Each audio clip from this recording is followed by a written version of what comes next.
In the midst of all their revelry, the vague memory of a promise crept into George's mind. "Let's go up and visit the little fellow," she said.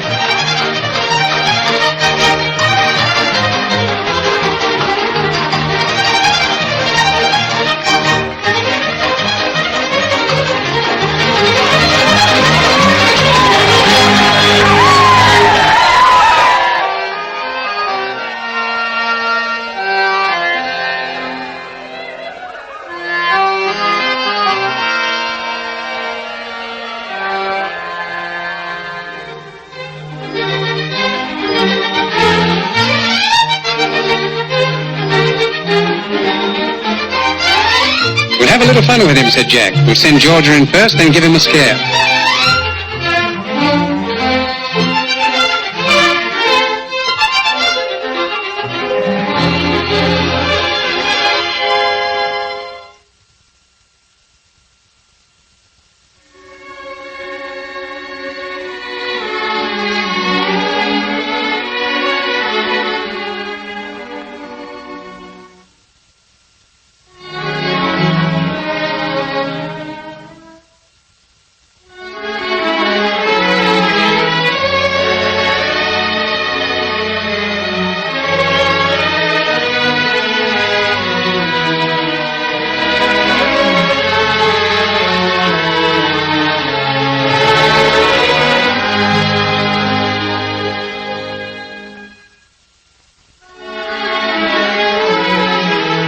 "Oh, forget it," said Jack. "How about giving me a little attention?"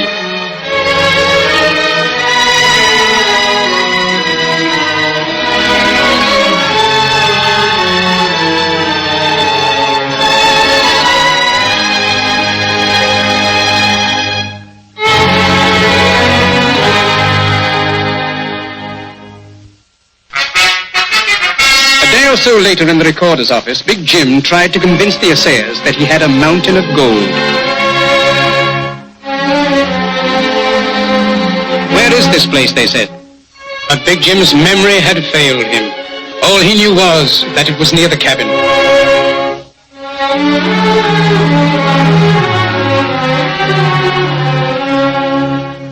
The cabin, that's it. If I could find my way to the cabin, I could find the mine.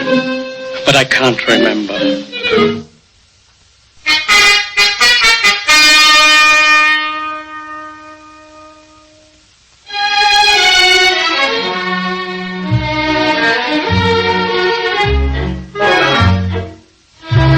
"Hey," said Jack, "your lady friend George has been looking for you." But the little fellow knew otherwise. How dare that cad mention her name so lightly? For 2 pins, he would give him another thrashing. However, at that moment, being a little underweight, he would ignore the insult.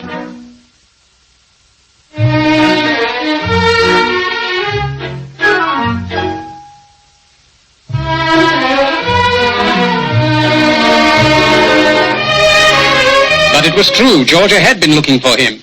Georgia had written him a letter.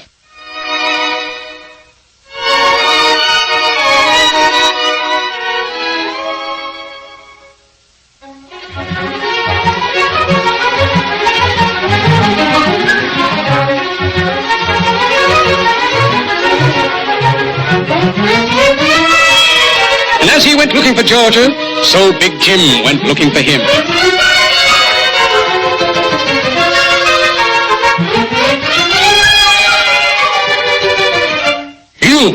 You said, Big Jim. You, the very man I've been looking for. The cabin, where is it? Answer me, I say, answer me. Can't you speak, man? Tell me, where's the cabin, where is it?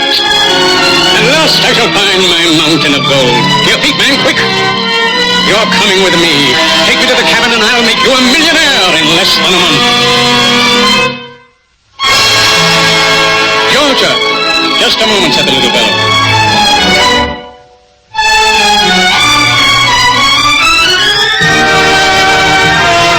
Georgia, you don't have to explain, I understand. I love you. I'm going to take you away from this life. I'm going away, and when I return, I shall come back.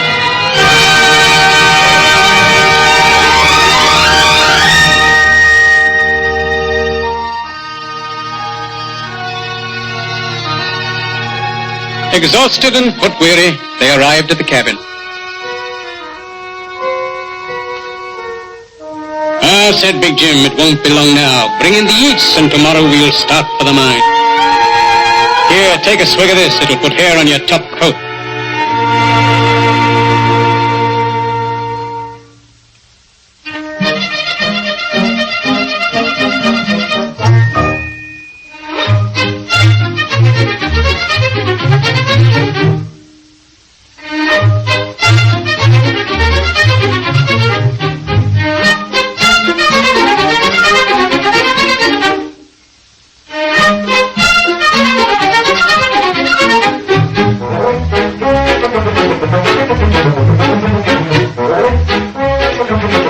"My, this is a heavy lamb chop," said the little fellow.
It's always fate played its little joke, and again the elements laughed, roared, and thundered. But through it all, our heroes soundly slumbered.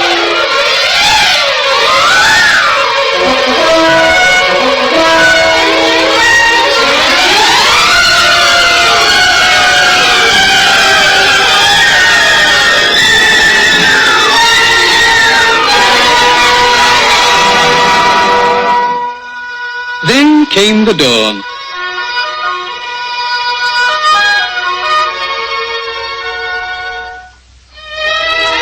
Fellow awoke, blissfully ignorant of what had happened the night before, but feeling definitely conscious of the morning after.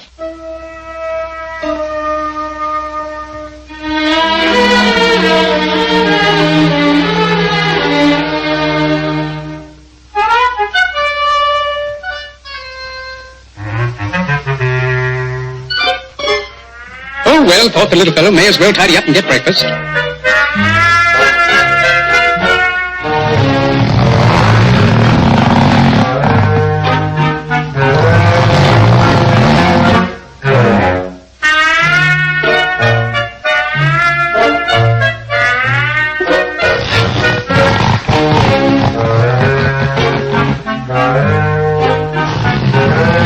This is the worst liver attack I've ever had, thought the little fellow.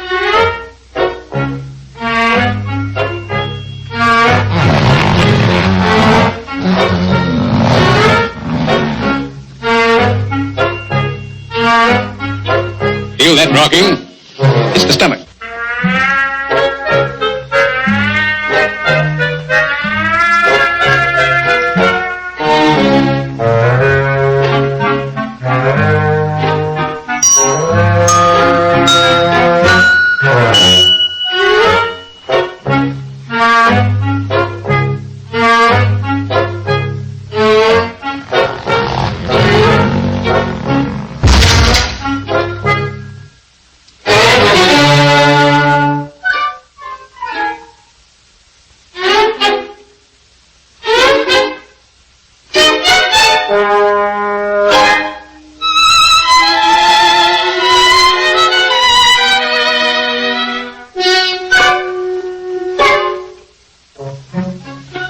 It's not the stomach.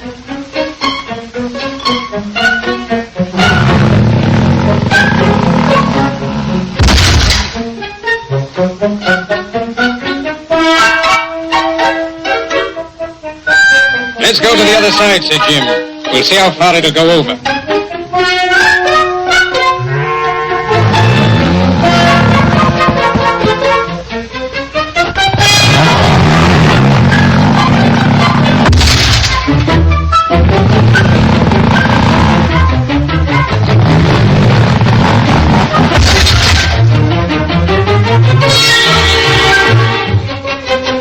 must be missing underneath, said the little fellow.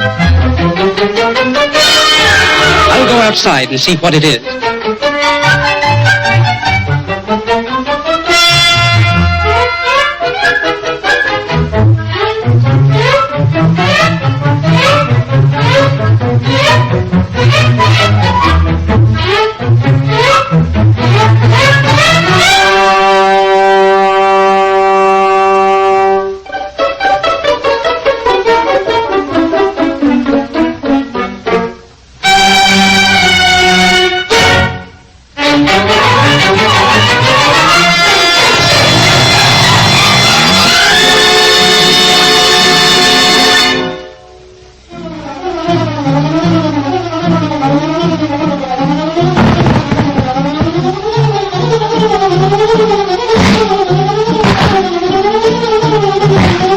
Now, said Big Jim, don't get excited. Take it easy. Don't move. Don't breathe. I said don't breathe, stupid. You can be most annoying at times. If you'll only be cool, be calm, said Big Jim. We have nothing to worry about.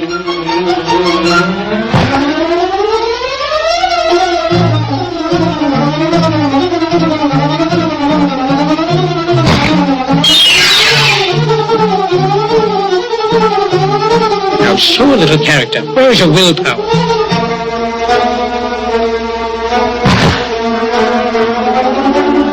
Now listen, said Big Jim. I've got a very good idea. Hold your hands like this, then I can get out first.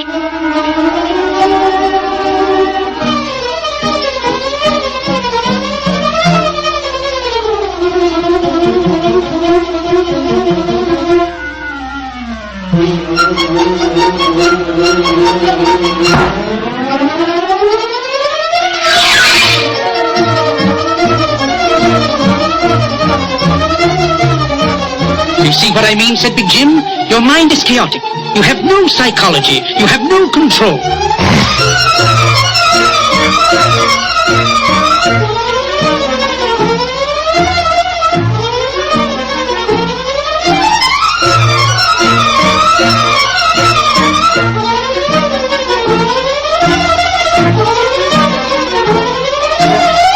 And Big Jim discovered his claim.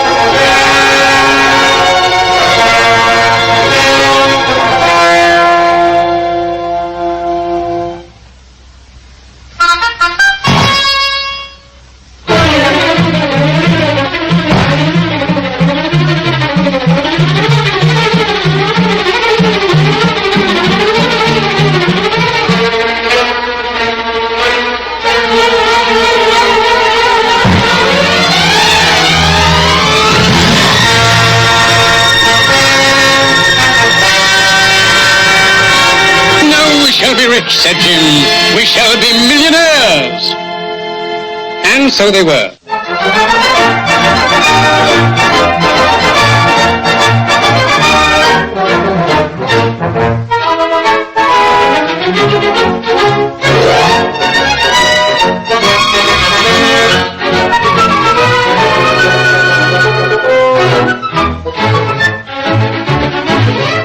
And now they were homeward bound, and they were leaving the hardship and toil of Alaska to live in the land of milk and honey, to live, laugh, and indulge themselves in the lap of luxury. And they were famous, and they were sought after by the press.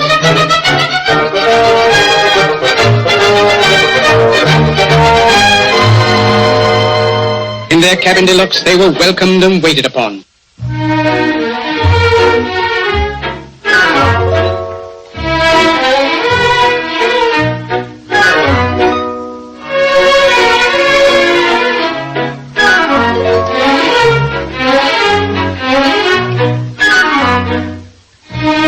And the reporter wanted to write the little fellow's life story from rags to riches, and he graciously consented.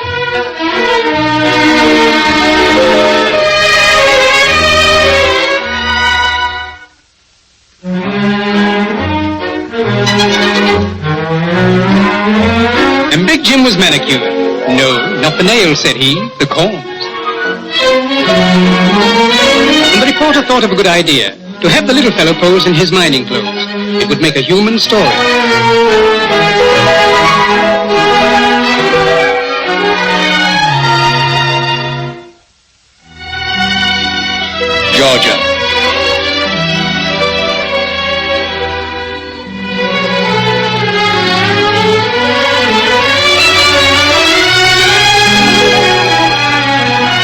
she was in the steerage, neither one knowing of the other's presence.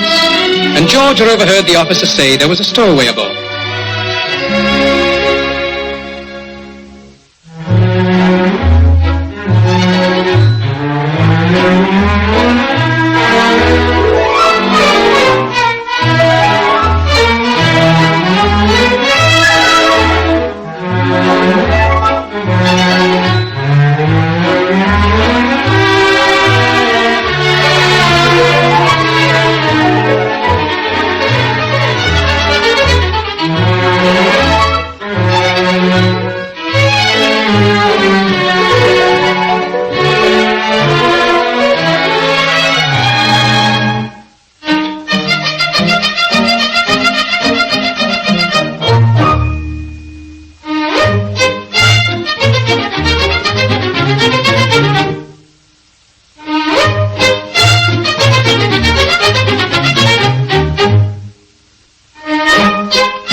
Said Georgia.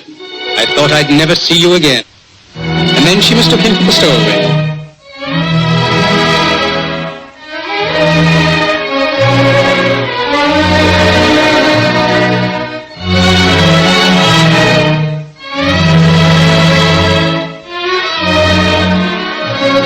And the officer was going to put him in irons, but Georgia pleaded for him and said she would pay his fare.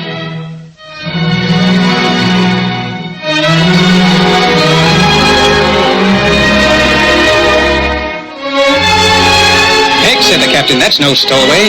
That's Big Jim's partner, the multimillionaire. And of course, there were apologies. And the little fellow gathered himself together, and James, the valet, was told to prepare for an extra guest.